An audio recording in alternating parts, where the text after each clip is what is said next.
जय माता दी। मैं हूँ वामिका और आप सभी का हमारे चैनल आध्यात्मिक सागर में बहुत बहुत स्वागत है। आज शुक्रवार के दिन आप सुनिए संतोषी माता की व्रत कथा। एक बुढ़िया थी और उसके 7 बेटे थे। 6 बेटे कमाने वाले थे और एक बेटा निकम्मा था। बुढ़िया माँ 6 पुत्रों की रसोई बनाती, भोजन कराती और पीछे से जो कुछ बचता वो 7वें पुत्र को दे देती।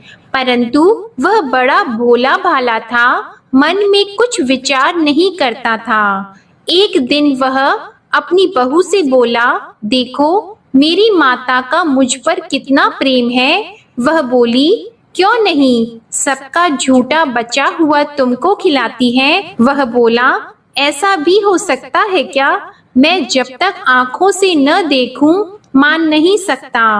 बहू ने हंसकर कहा, देख लोगे तब तो मानोगे। कुछ दिन बाद बड़ा त्योहार आया। घर में 7 प्रकार के भोजन और चूरमा के लड्डू बने। वह जांचने को सर के दर्द का बहाना कर पतला कपड़ा सिर पर ओढ़कर रसोई घर में सो गया और कपड़े में से सब देखता रहा। 6 भाई भोजन करने आए। उसने देखा माँ ने उनके लिए सुंदर सुंदर आसन बिछाए, 7 प्रकार की रसोई परोसी। वह आग्रह करके जिमाती रही, वह देखता रहा। 6 भाई भोजन कर उठे तब माँ ने उनकी झूठी थालियों में से लड्डुओं के टुकड़ों को उठाया और एक लड्डू बनाया। झूठन साफ करके बुढ़िया माँ ने पुकारा, उठ बेटा, 6 भाई भोजन कर गए, अब तू ही बेटा बाकी है, उठ और तू कब खाएगा? वह कहने लगा, माँ मुझे भोजन नहीं करना, मैं परदेश जा रहा हूँ। माता ने कहा, कल जाता तो आज ही जा। वह बोला, हाँ हाँ आज ही जा रहा हूँ।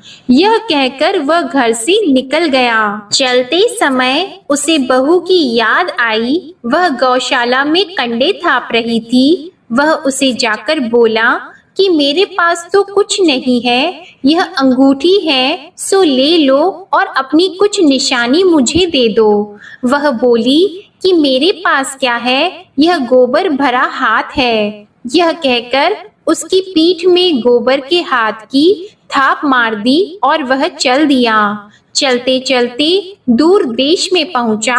वहां पर एक साहूकार की दुकान थी। वहां जाकर बोला, भाई मुझे नौकरी पर रख लो। साहूकार को नौकर की जरूरत थी। साहूकार उससे बोला, तू नौकरी पर रह जा।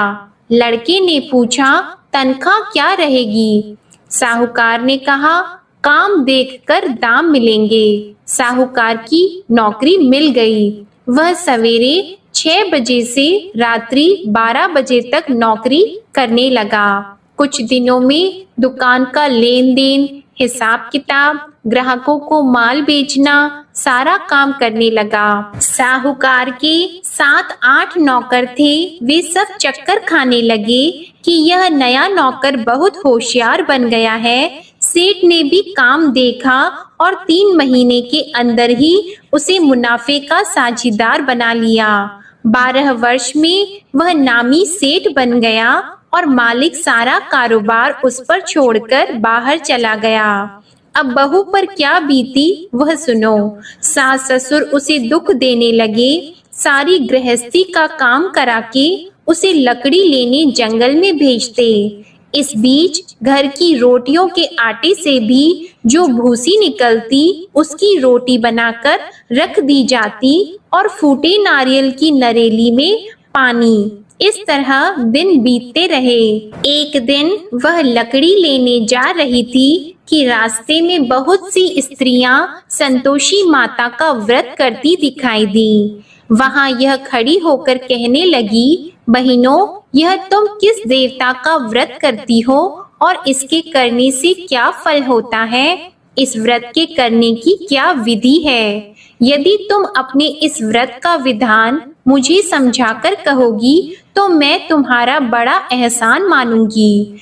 तब उनमें से एक स्त्री बोली, सुनो, यह संतोषी माता का व्रत है। इसके करने से निर्धनता दरिद्रता का नाश होता है, लक्ष्मी आती है, मन की चिंताएं दूर होती हैं, घर में सुख होने से मन को प्रसन्नता और शांति मिलती है। निपुत्री को पुत्र मिलता है, प्रीतम बाहर गया हो तो शीघ्र आता है। कुंवारी कन्या को मनपसंद वर मिलता है। राजद्वार में बहुत दिनों से मुकदमा चलता हो तो वह भी खत्म होता है। कलह क्लेश की निवृत्ति हो, सुख शांति हो, घर में धन जमा हो, पैसा जायदाद का लाभ हो और भी मन में जो कुछ कामना हो वह सब इस संतोषी माता की कृपा से पूरी होती है। स्त्री कहने लगी, 1.25 आने का गुड़ चना लेना, इच्छा हो तो 5.25 आने का लेना या 1.25 रुपए का भी, सहूलियत के अनुसार ही लेना, बिना परेशानी श्रद्धा और प्रेम से जितना भी बन सके सवाया लेना। 5.25 पैसे से 5.25 आने तथा इससे भी ज्यादा शक्ति और भक्ति के अनुसार ले लेना। हर शुक्रवार को निराहार रहकर कथा कहना और सुनना। इसके बीच क्रम टूटे नहीं, लगातार नियम पालन करते रहना। सुनने वाला कोई न मिले तो घी का दीपक जलाकर उसके आगे जल के पात्र को रखकर कथा कहना, परंतु नियम न टूटे। जब तक कार्य सिद्ध न हो नियम पालन करना और कार्य सिद्ध हो जाने पर व्रत का उद्यापन करना। 3 मास में माता फल पूरा करती है। यदि किसी के खोटे ग्रह हो तो भी माता 1 वर्ष में अवश्य कार्य सिद्ध करती हैं।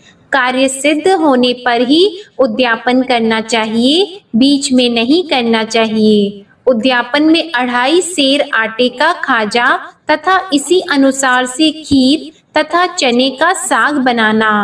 8 लड़कों को भोजन कराना। जहाँ तक मिले देवर जेठ भाई बंधु कुटुंब के लड़के लेना, न मिले तो रिश्तेदारों और पड़ोसियों के लड़के बुलाना। उन्हें भोजन कराकर यथाशक्ति दक्षिणा देना और माता का नियम पूरा करना।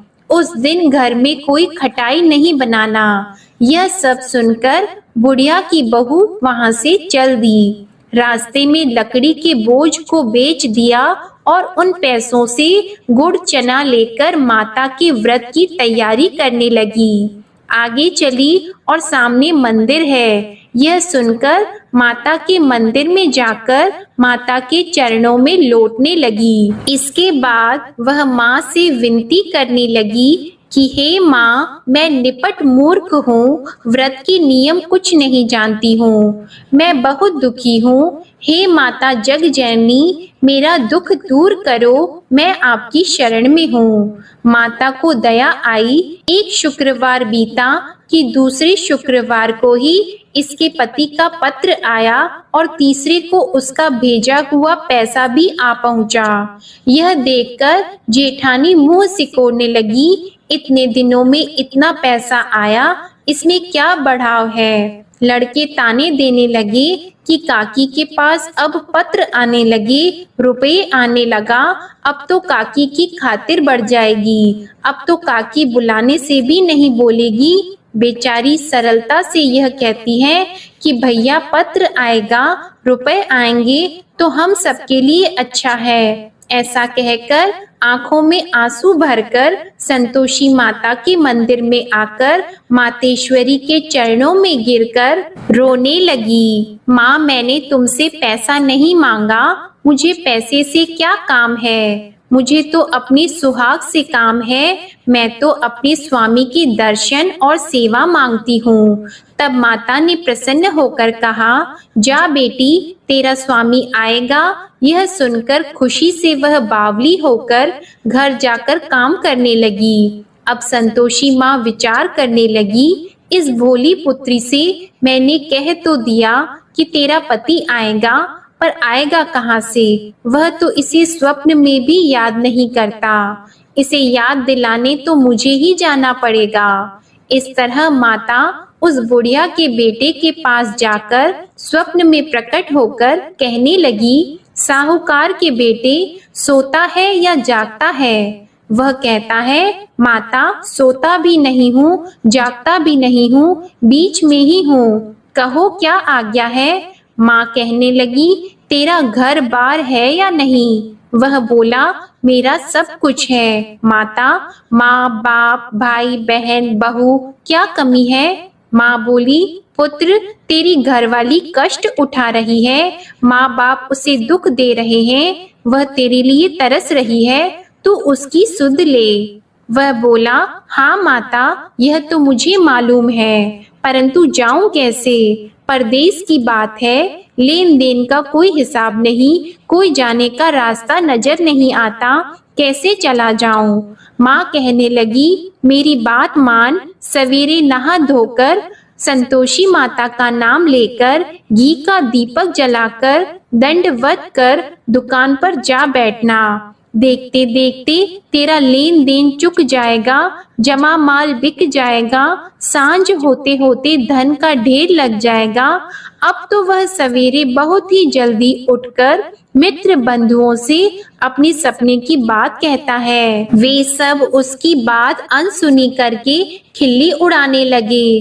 कहीं सपने भी सच्चे होते हैं। एक बूढ़ा बोला, देख भाई मेरी बात मान, इस तरह साच झूठ कहने के बदले देवता ने जैसा ही कहा है वैसा ही करना, तेरा क्या जाता है। अब बूढ़े की बात मानकर वह नहा धोकर संतोषी माता को दंडवत कर घी का दीपक जलाकर दुकान पर जा बैठता है। थोड़ी देर में वह क्या देखता है कि देने वाले रुपया लाए, लेने वाले हिसाब लाए।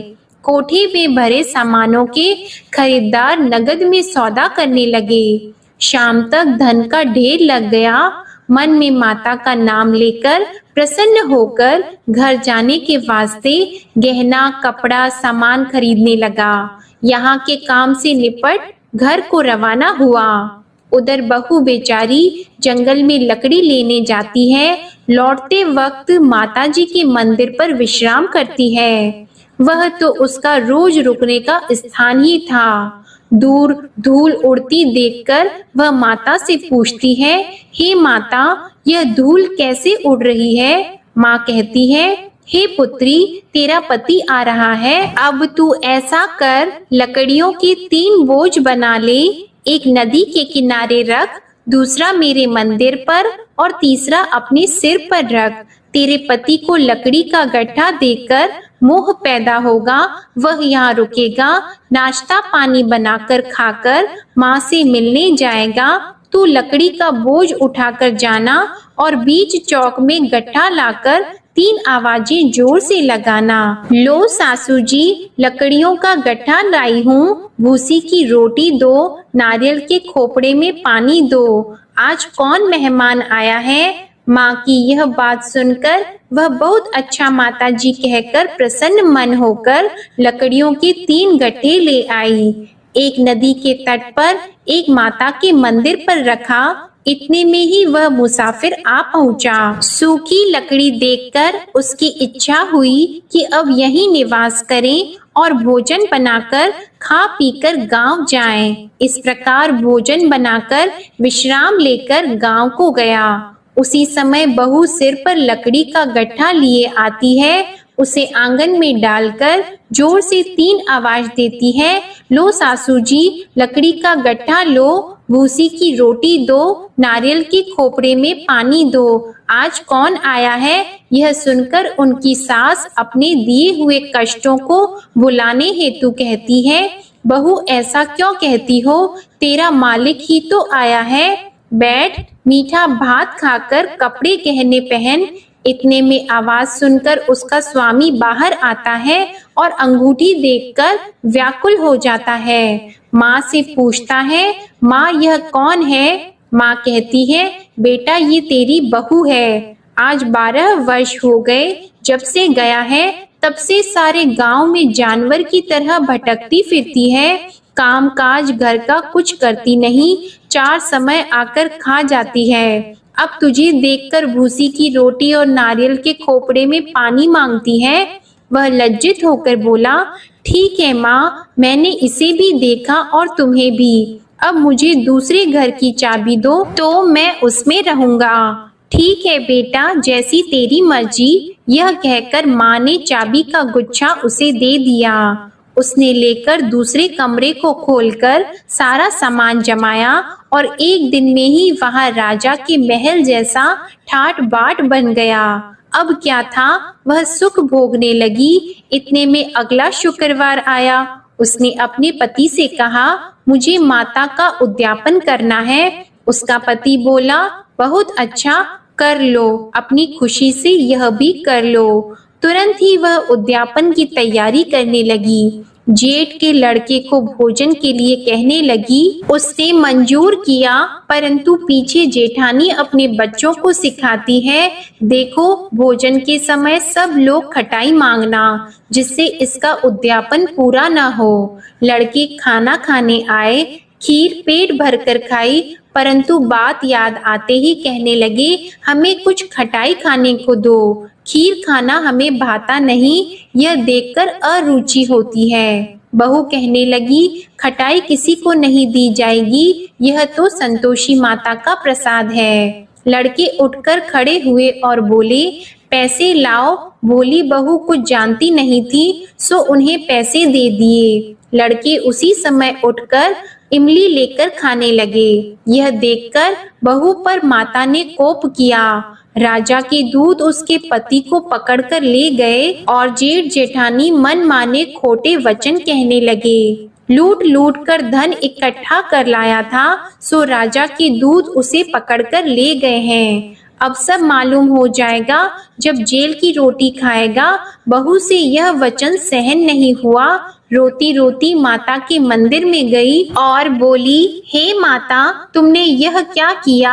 हंसाकर क्यों रुलाती हो? माता बोली, पुत्री, तूने उद्यापन करके मेरा व्रत भंग किया, इतनी जल्दी सब बातें भुला दी। वह कहने लगी, माता, भूली तो नहीं हूँ, न कुछ अपराध किया है, मुझे तो लड़कों ने भूल में डाल दिया, मैंने भूल से उन्हें पैसे दे दिए, मुझे क्षमा करो माँ। माँ बोली, ऐसी भी कहीं भूल होती है? वह बोली, माँ मुझे माफ कर दो, मैं फिर तुम्हारा उद्यापन करूंगी। माँ बोली, अब भूल मत करना। वह बोली, अब भूल नहीं होगी माता, अब बताओ वे कैसे आएंगे? माँ बोली, जा पुत्री, तेरा मालिक तुझे रास्ते में ही आता मिलेगा। वह निकली, रास्ते में पति आता मिला तो उसने पूछा, तुम कहाँ गए थे?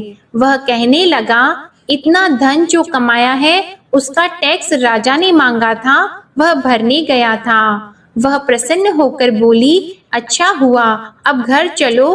कुछ दिन बाद फिर शुक्रवार आया तो वह बोली, मुझे माता का उद्यापन करना है। पति ने कहा, कर लो। वह फिर जेठ के लड़कों से भोजन को कहने लगी तो जेठानी ने एक दो बातें सुनाई और लड़के सिखा दिए कि तुम पहले ही खटाई मांग लेना। लड़के कहने लगे कि हमें खीर खाना नहीं भाता, कुछ खटाई खाने को दो। तो बहू बोली, खटाई खाने को नहीं मिलेगी, खाना हो तो खाओ। यह कहकर ब्राह्मणों के लड़के लाकर भोजन कराने लगी। यथाशक्ति दक्षिणा की जगह एक एक फल उन्हें दिया। इससे संतोषी माता प्रसन्न हुई। माता की कृपा होते ही 9वें मास उसको चंद्रमा के समान सुंदर पुत्र प्राप्त हुआ। वह पुत्र को लेकर प्रतिदिन माता जी के मंदिर को जाने लगी। माँ ने सोचा कि यह रोज आती है, आज क्यों न मैं ही इसके घर चलूं, इसका आसरा देखूं तो सही। यह विचार कर माता ने भयानक रूप बनाया। गुड़ और चने से सना मुख, ऊपर से सूंड के समान होठ, उस पर मक्खियां भिनभिना रही हैं।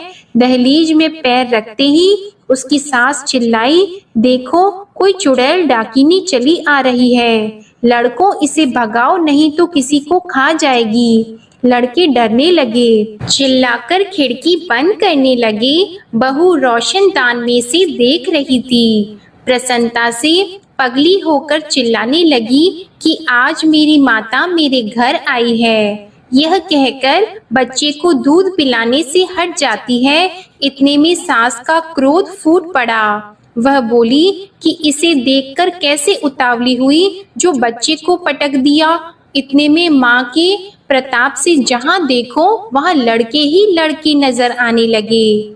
बहू बोली, माँ जी, मैं जिनका व्रत करती हूँ यह वह संतोषी माता हैं। इतना कहकर झट से सारे घर के किवाड़ खोल दिए और सबने माता के चरण पकड़ लिए और विनती कर कहने लगे, हे माता, हम मूर्ख हैं, अज्ञानी हैं, तुम्हारी व्रत की विधि हम नहीं जानते हैं। तुम्हारा व्रत भंग करके हमने बहुत बड़ा अपराध किया है। हे माता, बहू को जैसा फल दिया वैसा सबको देना। जो भी यह कथा पढ़ेगा या सुनेगा उसके सभी मनोरथ पूर्ण होंगे। प्रेम से बोलिए संतोषी माता की जय। आइए अब सुनते हैं संतोषी माता की आरती। जय संतोषी माता मैया, जय संतोषी माता, अपने सेवक जन की सुख संपत्ति दाता। जय संतोषी माता मैया, जय संतोषी माता, सुंदर चीर सुनहरी माँ धारण कीन्हो, हीरा पन्ना दम के तन श्रृंगार लीन हो। जय संतोषी माता मैया, जय संतोषी माता, गेरू लाल छटा छवि बदन कमल सोहे, मंद हंसत करुणामय, मंद हंसत करुणामय, त्रिभुवन जन मोहे। जय संतोषी माता मैया, जय संतोषी माता, स्वर्ण सिंहासन बैठी चवर ढुरे प्यारे, धूप दीप मधुमेवा भोग धरे न्यारे।